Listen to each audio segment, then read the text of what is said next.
शांति। Spark द्वारा संकलित मुरली में आने वाले कहावतें और कहानियाँ पुस्तक से आज जो कहानी सुनाने जा रहे हैं उसका नाम है संकल्पों का प्रभाव।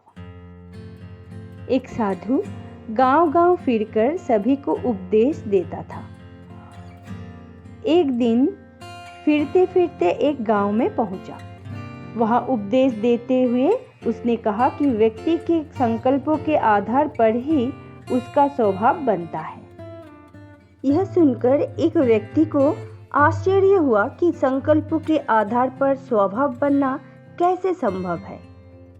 संकल्प शक्ति के प्रभाव का अनुभव कराने के लिए साधु ने उस व्यक्ति से कहा कि जैसे मैं कहूँ वैसे आपको करना होगा। व्यक्ति ने साधु की शर्त मान ली और साधु ने उससे कहा कि आज से 3 मास तक स्वयं को एक भैंस समझकर हर कर्म करो। क्यों, क्या, कैसे के प्रश्न उत्पन्न ना कर चलते फिरते, देखते, खाते, सोते समय सदैव स्वयं को भैंस निश्चित करो। उस दिन से उस व्यक्ति ने स्वयं को भैंस समझना शुरू कर दिया। भोजन करते समय वो समझता कि मैं भैंस घास खा रही हूँ। चलते फिरते, उठते बैठते सदा स्वयं को भैंस समझता था। इस तरह 3 मास बीत गए। 3 मास के पश्चात वह साधु पुनः उस गांव में आया और उस व्यक्ति से मिलने हेतु उसके घर पहुंचा तो वह व्यक्ति घर के अंदर था और साधु बाहर। घर का दरवाजा आधा खुला और आधा बंद था। साधु ने अंदर वैद्य व्यक्ति को बाहर आने के लिए कहा। उस समय तक उस व्यक्ति को इस बात की विस्मृति हो चुकी थी कि वह एक मनुष्य है। इसलिए उसने साधु से कहा कि मैं तो एक भैंस हूँ, मैं इतने छोटे द्वार से बाहर कैसे आ सकता हूँ। वास्तव में दरवाजे से व्यक्ति सहज ही बाहर आ सकता था, परंतु स्वयं को भैंस निश्चित करने के कारण वह बाहर निकलने में स्वयं को असमर्थ समझ रहा था।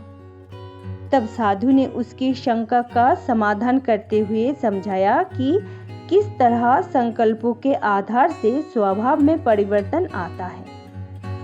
इस तरह उस व्यक्ति को संकल्पों के प्रभाव का अनुभव हुआ। इस कहानी का आध्यात्मिक भाव यह है कि जैसा बीज बोते हैं वैसा ही फल मिलता है। संकल्प बीज की तरह है। जैसे संकल्प मन में बोते हैं वैसा फल अर्थात व्यक्तित्व बनता है। कलियुग के अंत में जब आत्मा अपनी श्रेष्ठता खो बैठती है तब निराकार शिव बाबा अवतरित होकर अपने बच्चों को राजयोग सिखाते हैं। राजयोग अर्थात परमात्मा स्मृति में निरंतर रमण करते रहना।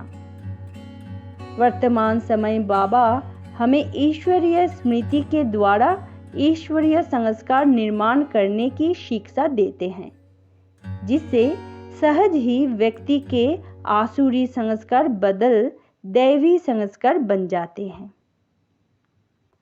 आज का कहानी इतना ही। हमारे द्वारा सबका कल्याण हो, सदा सबको इन्हें सुख और खुशियाँ बांटते रहें। इसी शुभ संकल्प के साथ आज विदा लेते हैं।